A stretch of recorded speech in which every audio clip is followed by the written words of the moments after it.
afternoon. Obviously, an exciting time for you in terms of launching your first restaurant venture, I understand, number 3 in Cheltenham. Yeah. Obviously, prior to the crisis, you were planning to launch, or you have launched a physical restaurant, but then because of what's happened with coronavirus, you've had to rethink that. How close were you to opening the restaurant before the lockdown happened? We were planning to launch actually next week. Was the opening, and we were obviously planned everything, got everything sorted out, menus, and we were in process of the building that we were using. Actually, is pretty much there. It was previously a cafe, daytime sort of food offering, so we didn't have huge amounts to do. It was more logistics of getting a few bits to sort out, but a really good landlord, very proactive, wants to get the place up and going, so everyone really excited. And then suddenly, this terrible COVID's arrived, and it's kind of kicked things into touch. But I think like many others, you're kind of wondering, where you go or what happens. And I just, I rang, Tom, the chef, a couple of weeks ago, and I said, look, I don't know, maybe it's just the farmer in me, or the farmer's son in me, or the ex-rugby player in me, but it's like, what can we do?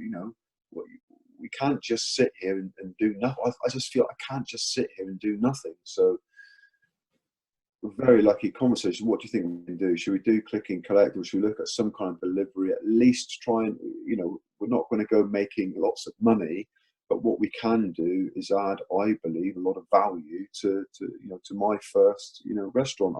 I've had lots of opportunities to do things in the past, particularly after, winning, the MasterChef. But the one thing I have learned through starting my own brand with my Raging Bull clothing, to the work that I do with Creed Food Service, I've learned so much to know if you haven't got the right people, that's not just investment, but people you're working with and partners, then don't do it.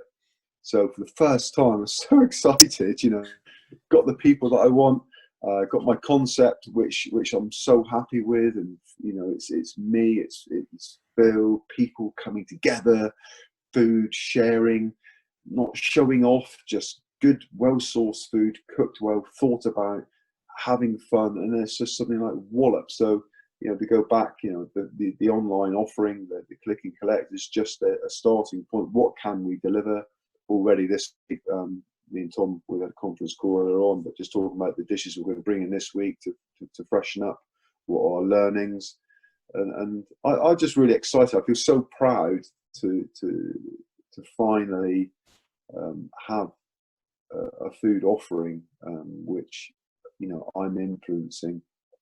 Now that makes me feel really proud. I know it might sound a bit gushy to you, but it just I find so many people, sit on the fence and throw stones, and are critical, and and rightly so. I don't mind criticism. I was an ex-pro sportsman. I had criticism and high expectations myself. I don't mind criticism, but and I've caught myself like, Phil, come on, let's go.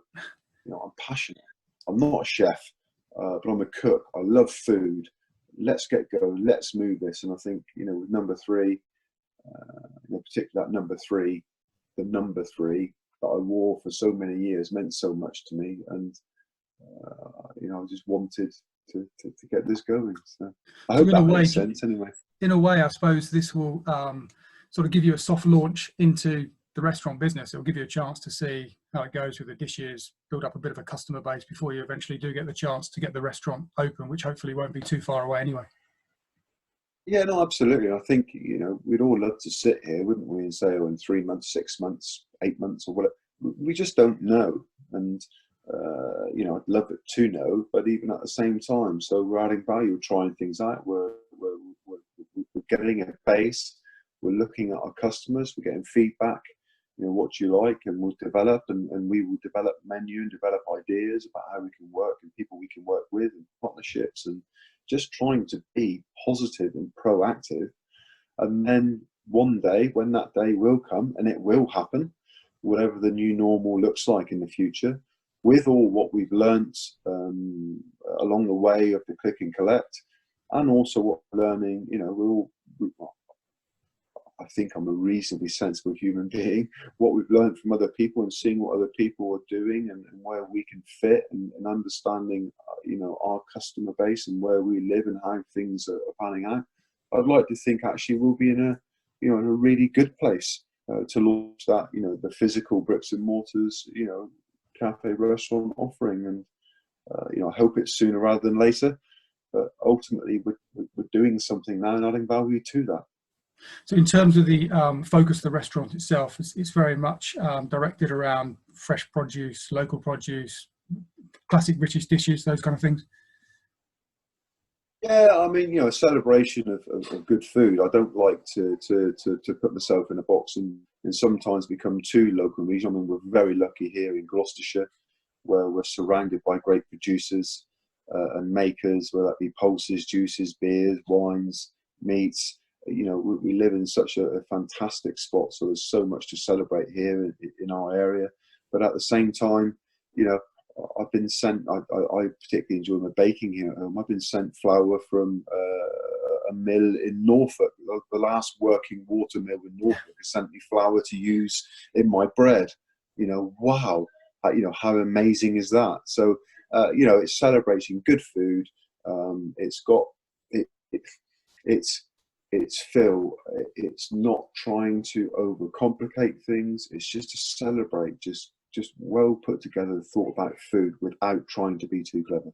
Sure. So you've been retired from rugby for a few years. When did you start thinking about getting into the restaurant business? Well, I think first and foremost, when I retired, I started my clothing business, my own clothing brand, Raging Bull, when I actually played. So I always understood and knew that you needed other things. And when I retired in 2011, I got invited to do the MasterChef experience. I didn't go on it to win it. I went on it because I'd always been a huge fan of the show, and I've always enjoyed cooking, and the farmer's son in me, food's always been important. And then having gone on the show and won that and been able to do, so much good with that in the sense of, advertising, buying British, the Red Tractor guys, and just having a positive influence in the food world and not trying to pretend to be something I'm not. I'm a cook, but I'm incredibly passionate about food, and I love food, and I love talking about food. I love thinking about food. And I've been itching to do something, but it just hasn't been able to happen yet. And finally, plucked up the courage to take the punt. I'm really excited about that. Yeah. Have you got any former teammates that have gone into this industry, or are you the first?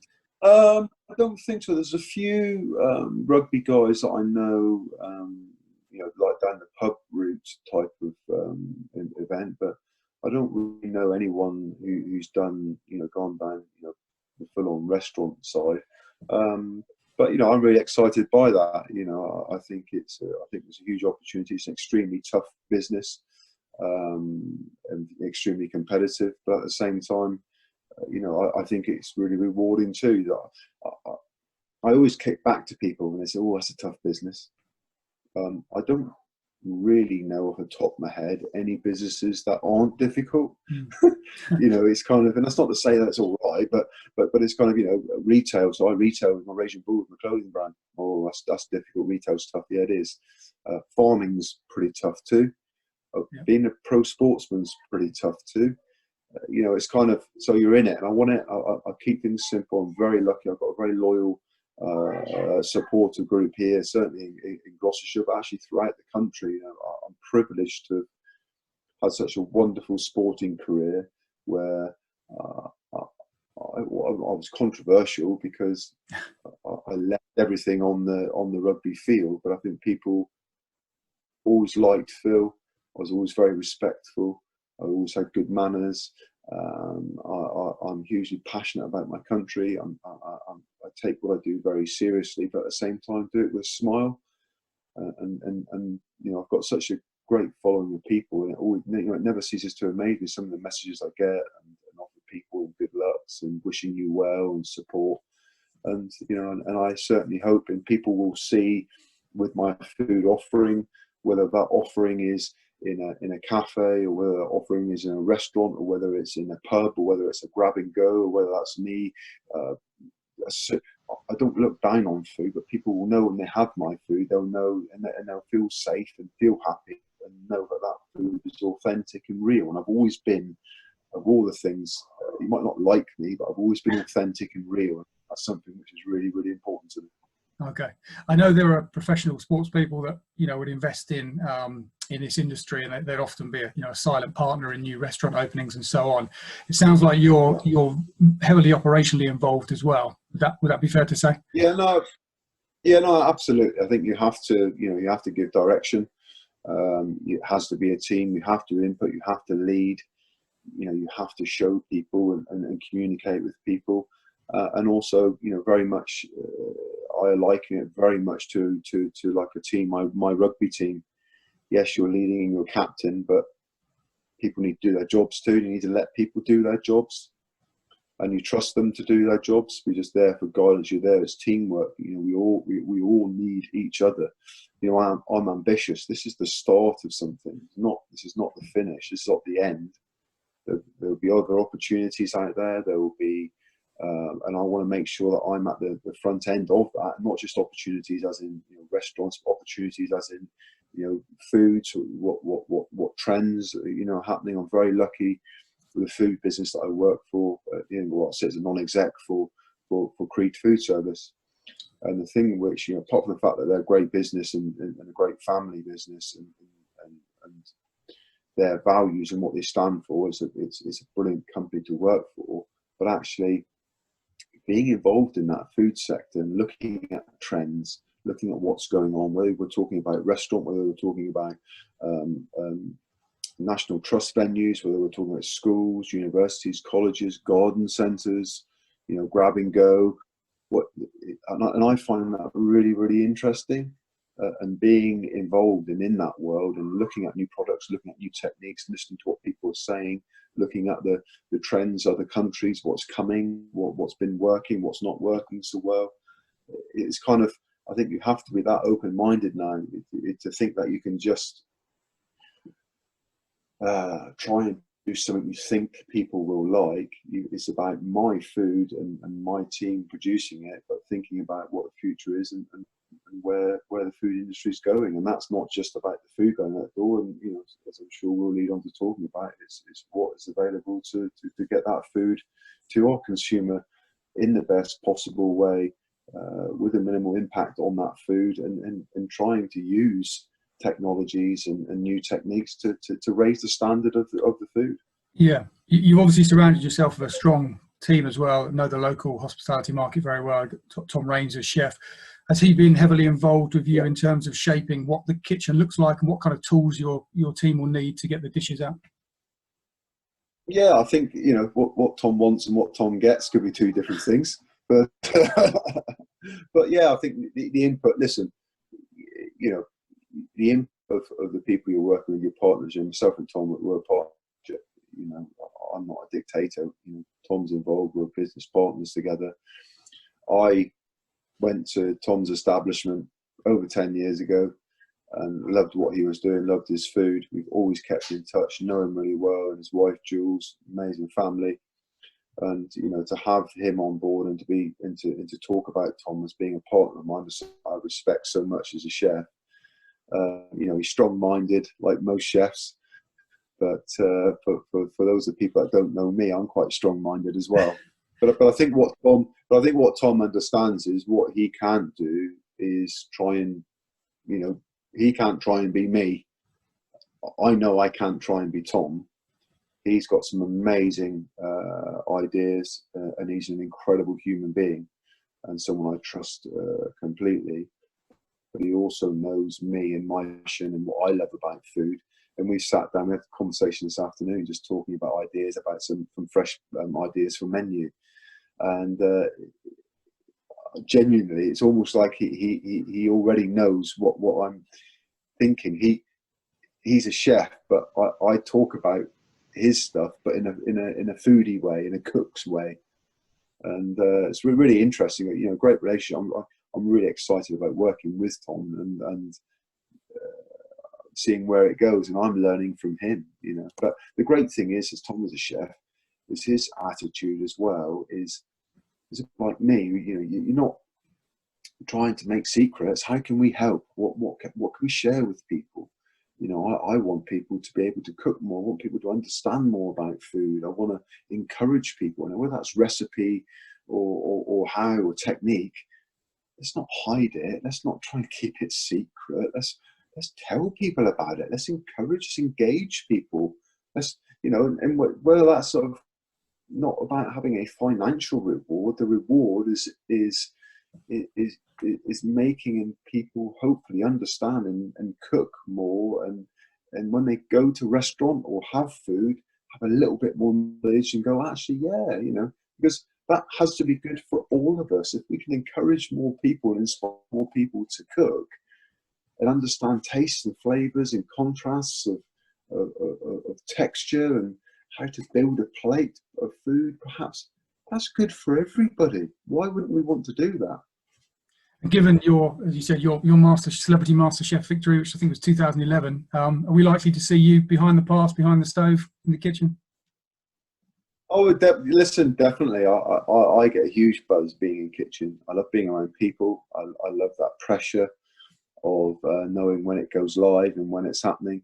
And certainly last week, even launch, although it's click and collect and it's online, suddenly things, are happening and there's orders coming in. It's like, right. So it's got to be there. But yeah, I will, 100%.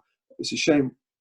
Well, what I really enjoy, I go and cook up people's homes and things and do private dining, and I love that big table, captain's table, sat around talking, feeding people good food, conversation, talking, and that I genuinely really do miss, and I look forward to certainly getting in kitchen and one day when we are there and entertaining people and not being afraid to show people what Phil's Food's about. So the call and collect service is up and running now, is that right? Yes, that's correct. Yeah. And how's that been going so far? Yeah, no, it's good. I had a fantastic week last week. Obviously, a lot of support from people locally, which is great. Lots of things that we're going to work on. The concentration from me on making sure that everyone stays focused and look at how we can progress, like already today, talking about progressing the menu, what other options can we bring in, trying to look at rotas about just physically being able to get everything done, what can we learn from click and collect, what the language we're using, what does best practice look like when it comes to reheat at home, can we help more there. I've got my cook-along sirloin steak going this week, and the video hopefully will be online, today, if not today, tomorrow, where people can cook along with me. So you get all the ingredients, you get everything there, but the steak's got to sort of cook along. So, and I love that. How can we do more of that? How can we talk to people about best ways of doing techniques, getting more menu and recipes on, and just giving it lots of energy and hopefully attracting people, and yes, wanting to order, of course, because you want to not make as much money as we can. We want to get as much food out and get people eating good food, because we can get restaurant tasting food into people's homes. That has to be a good thing. Yeah. Any surprises or obstacles that you've encountered so far that you perhaps didn't expect? I don't think didn't expect. I think you take for granted sometimes that, because you're living it, eating it, breathing it and thinking it, you know it. So it's simple things around, like the way you communicate and people's understanding of what happens when you get home, what does reheating look like, what is the best way to reheat, giving tips, and just communicating with people just in a really simple way, but not in a simple way of thinking they're silly, but just clarity of communication. I think that's one of the biggest learnings this week. And listening to people, and people, things, new ideas, and so many things we want to do, but it's about not necessarily always about what you want to do. It's like, what can you deliver? And it's making sure you stay focused on what it is you can actually deliver. with then slowly adding on and looking at different opportunities, who could be worked with, what partnerships, and thinking about, you know, what it's going to look like in 1 week, 2 weeks, 6 weeks, 6 months. So it's really interesting. Yeah. And you know, I just said to guys this morning, I'm just so proud of what we've achieved. You know, things are pretty negative at the moment. Like, you know, you turn news on, it's negative, and rightly so, because we're in a tough spot. But you do lose sight of, you know, we've, you know, in 2.5 weeks managed to get a business up and running, and you know, we're selling food to people from an idea from 2.5 weeks ago, when we were like, oh no, we're going to wait for things to come around. You know, what a positive impact you're having on people. And I still think, even my kids at home, what's been the best thing about lockdown, kids sat round every night eating at the kitchen table. And we did a bit of that anyway, but because we know to do it every night, you know, and we forget that. And that's a simple thing. And I know I get a bit, you know, emotional, realistical in like the bigger sense, but I just feel like you really can change people's mindsets and attitudes around food and the food industry. I just think it's such a wonderful industry to be in. So many amazing people, amazing producers, amazing chefs and cooks. But, you know, I bake my bread a lot at home, and, you know, the sourdoughs and things are on the menu. You know, some of the recipes and some of the people, the interactions you have with people when they started, and thank you so much for doing that, and love that, loved what you did with that. I really took that on board. I find that really, you know, really uplifting. You know, I find that really inspiring, and you know, people do care and want to learn. Yeah, very much so. And just as a last question, you've obviously mentioned leadership, you've mentioned communication. What other attributes do you think you can take from the rugby dressing room into the kitchen? I think hard work, not being afraid of hard work, particularly coming from a sporting world. You need to repeat good behaviours and good performance over and over and over and over and over again. And just when you think you don't need to do it again, you do it again and again and again and again and again. You know, and that very much is what, you know, professional sport is like, and performing at the highest level, the same as producing good food, you know, is very, very similar. But I think, you know, hopefully an understanding of me, I'm very lucky to have travelled the world and done some amazing things with my sport and achieved and captained my country, and, you know, Rugby World Cup and all those amazing things. Met some amazing people. I've learned an awful lot. I've got some amazing friends. I've got some amazing chef friends, and I think I can give a huge amount of passion and spirit and energy and drive. The one thing I do know is you can have the best people with the best equipment and the best venues. If you don't have charisma and character and passion and pride and integrity to go with it, you know, yeah, that's what I can hopefully bring. And being authentic, being real, and caring about what it is you're doing. And I want to give people good food. Yeah, well, it sounds like the passion is there. So we wish you every success with the venture. Hopefully you'll see as much success in the restaurant sector as you did in the rugby world. So very best of luck moving forward. And thanks for your time this afternoon.